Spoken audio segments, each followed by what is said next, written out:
Everybody likes it. इसका पहला जादू, यदि आप लोगों की सच्ची तारीफ करना सीख जाते हैं तो ये बात लोगों को बहुत अच्छी लगती है और इसी बहाने वो आपके साथ 4, 6, 8 महीने बिजनेस नहीं छोड़ेगा। क्यों?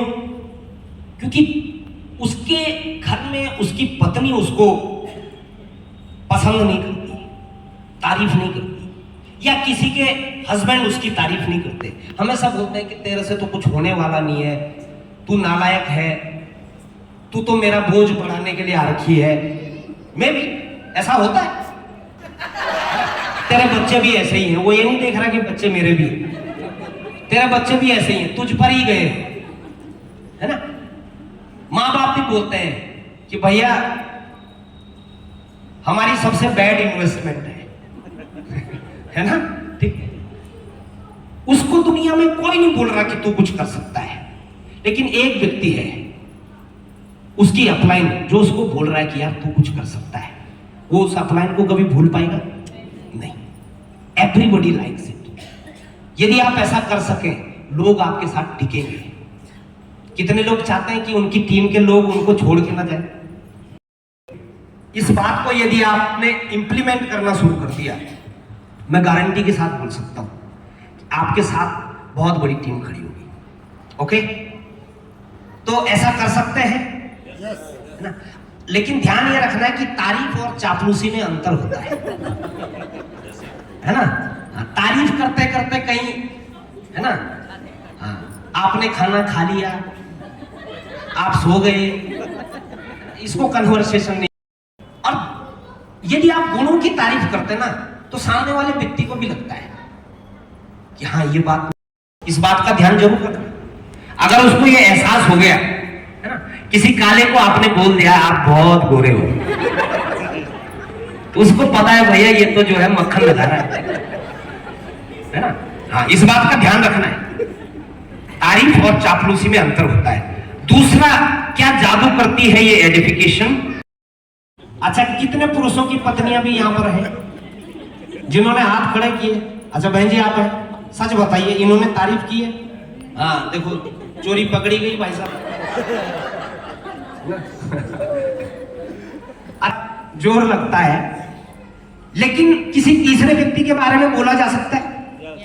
हम अपने बारे में तो अच्छा अच्छा नहीं बोल सकते, है ना, वो अपने मुंह मियां मिट्ठू बनने जैसा बात हो जाएगा।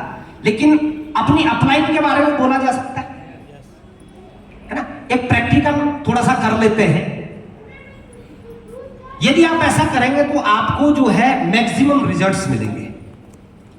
रिजल्ट नहीं आने का सबसे बड़ा रीजन क्या है कि जो आपकी हॉट लिस्ट है, 10, 15, 20, 25, 30 लोग जो जिनको आप शुरुआत में बिजनेस बताते हैं, वहां पर आप अपलाइन का इस्तेमाल नहीं करते, एज ए थर्ड पार्टी नहीं करते। और सामने वाला बोलता है, मामा को आपने प्लान दिखाया, मामा बोल रहा है तेरे को तो मैंने बचपन में निकर में देखा है, तू क्या मेरे को प्लान बताएगा, है ना। उसके लिए हमारा वैल्यू नहीं है। दोस्तों बिना गालियों से तो शुरुआत ही नहीं होती, है ना। वो क्या हमारी बात को वैल्यू करेगा, ये वैल्यू का मामला है। लेकिन मैं अपने किसी नए प्रोस्पेक्ट से, मान लो पुरोहित जी मेरे दोस्त हैं, है ना, और मैंने पुरोहित जी को ये बोल दिया कि पुरोहित जी मैंने हाल में एक काम शुरू किया है, मुझे इस काम को सीखते हुए बहुत मजा आ रहा है दोस्त, और जिनके साथ मैं ये काम सीख रहा हूं उन्होंने मुझे ये बोला है कि आपकी जानकारी में क्या कोई ऐसा व्यक्ति है जो जीवन में कुछ बड़ा काम करना चाहता हूं। तो पुरोहित जी मुझे आपका नाम ध्यान में आया। अब पुरोहित जी की भी थोड़ी एडिफिकेशन हो गई, ध्यान दीजिएगा, है ना। पुरोहित जी को क्या लगा कि यार वशिष्ठ जो है मेरे बारे में ऐसा सोचता है क्या कि मैं जीवन में कुछ बड़ा काम करने की चाहत रखता हूं, ठीक। लेकिन पुरोहित जी मैं भी नया हूं, मुझे इस काम की बहुत ज्यादा जानकारी नहीं है। मैं आपको एक ऐसे व्यक्ति से मिलाना चाहता हूं जिनके साथ मैं इस काम को सीख रहा हूं। वो इस बिजनेस में फला लेवल पे है, उनकी इस बिजनेस के अंदर इतनी इनकम है, जो भी है ना, अपने अपलाइन के बारे में जो भी आप जानते हैं। और उस व्यक्ति से मिलके दिल को सुकून आ जाता है पुरोहित जी, ऐसा लगता है कि हम भी जीवन में बहुत कुछ कर सकते हैं। ऐसे व्यक्ति से मैं आपको जरूर मिलाना चाहूंगा। तो कितने चांस हैं कि पुरोहित जी तैयार हो जाएंगे? काफी हद तक चांस है, काफी हद तक चांस है ना। और लास्ट में ये बोल दीजिए कि पुरोहित जी मुझे पूरा भरोसा है, यदि उनका आशीर्वाद हमें मिल जाए ना, आप और मैं मिलकर बहुत बड़ा काम कर सकते हैं। दोनों की एडिफिकेशन हो गई। लेकिन मैक्सिमम टाइम हम क्या करते हैं, इसका उलट करते हैं, इसका उलट करते हैं। और मैंने प्रैक्टिकली भी इसको देखा है। पंडित जी तो कैसेट में बोल के गए, मैंने प्रैक्टिकली भी इसको देखा। कई बार डाउनलाइन क्या करती है, अपलाइन को ले जाती है साथ किसी से मिलवाने के लिए। मान लीजिए पुरोहित जी मेरे दोस्त और मैं हूं नौसिखिया आदमी।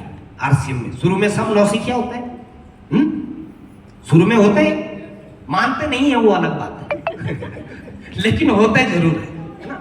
और मान लीजिए मेरी अपलाइन है धीमान सर, मान लीजिए, और मैं पुरोहित जी के पास ले गया धीमान जी को मिलाने के लिए। अब मैं इंट्रोडक्शन करवा रहा हूं, कैसे कि पुरोहित जी, सॉरी धीमान सर, ये मेरे दोस्त है पुरोहित साहब। सर इनकी लिस्ट इतनी बड़ी है ना, ठीक, अगर ये इस बिजनेस में आ गए ना, आग लगा सकते हैं सर, आग। अरे इनका बोलने का तरीका गजब सर, ये तो नेता भी रह चुके हैं। कोई नेता तो नहीं है हमारे बीच, कोई बात नहीं, मैंने तारीफ ही की है ना। ये नेता रह चुके हैं। अच्छा आगे सर कोठियाल साहब प्रणाम। और धीमान सर अगर ये हमारे साथ बिजनेस में आ गए ना, सर हमारा बिजनेस तो यूं दौड़ेगा, ठीक। अब मैंने पुरोहित जी के बारे में जो बोला गलत नहीं बोला, ठीक, लेकिन पंडित जी बोलते थे कि यहां पर एक साइंस काम करती है। एजुकेशन और पानी का एक स्वभाव होता है कि ऊपर से नीचे की ओर ही बहते हैं, है ना। हाँ वो मोटर वोटर वाला मत लगाना अभी आप यहाँ पे, है ना। इसको नेचुरली समझो कि शिक्षा और पानी का एक स्वभाव है कि ऊपर से नीचे की ओर ही बहता है, ठीक। मैंने पुरोहित जी के बारे में जो बोला गलत नहीं बोला, लेकिन अब सवाल यह है कि मैं धीमान सर को कैसे इंट्रोड्यूस करता हूं, है ना। तो पुरोहित जी के बारे में मैंने बढ़िया बढ़िया, सर इनके 4 गाड़ियां हैं और बहुत बड़ा इनका बिजनेस है और ये तो कमाल के व्यक्ति हैं। और पुरोहित साहब ये है मेरी अपलाइन धीमान जी, ये आपको एक नए काम के बारे में बताएंगे। अब बताइए धीमान साहब की बात क्यों सुनेंगे पुरोहित जी? क्योंकि धीमान जी के सामने मैंने पुरोहित जी को ऊपर तो कर दिया, अब धीमान जी रह गए नीचे, यानी आपका अपलाइन रह गया नीचे, और जिससे आप मिलवा रहे हैं, जिसको आप बिजनेस में लाना चाहते हैं, उसको चढ़ा दिया आपने ऊपर। तो मामला पंडित जी बोलते थे कि यहां पर साइकोलॉजी रिवर्स हो जाएगी, उल्टा काम हो गया है, इससे रिजल्ट नहीं आएगा। लेकिन अगर मैं इसी बात को पुरोहित जी के बारे में जो मैंने बोला वो एज इट इज मैंने बोला, अब मैं धीमान जी को यानी अपनी अपलाइन को इंट्रोड्यूस करवा रहा हूं कि पुरोहित साहब ये है धीमान सर, जिनके मेरे जीवन में आने से, जब से मैं धीमान सर से मिला हूं, मेरे जीवन में एक अलग चार्म आ गया है सर। मैं इनसे मिलने से पहले ये नहीं समझ पाता था कि जिंदगी को जीते कैसे हैं। ये वो शख्सियत है जिनसे मिलने के बाद मुझे ये एहसास हुआ कि जिंदगी को इस तरीके से भी जिया जा सकता है। और जब मैंने इनका नॉलेज देखा इस सिस्टम के बारे में, मैं दंग रह गया सर कि कोई व्यक्ति के पास इतनी नॉलेज भी हो सकती है।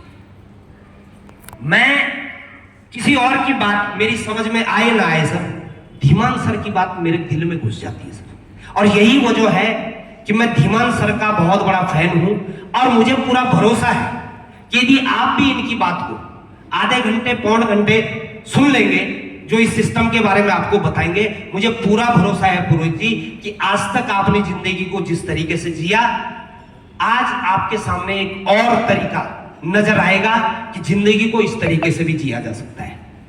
तो पुरोहित साहब, मेरे को बड़ा फक्र है कि मैं धीमान सर का समय ले पाया, क्योंकि उनका समय बहुत कीमती है और बड़ी आसानी से मिलता भी नहीं है सर।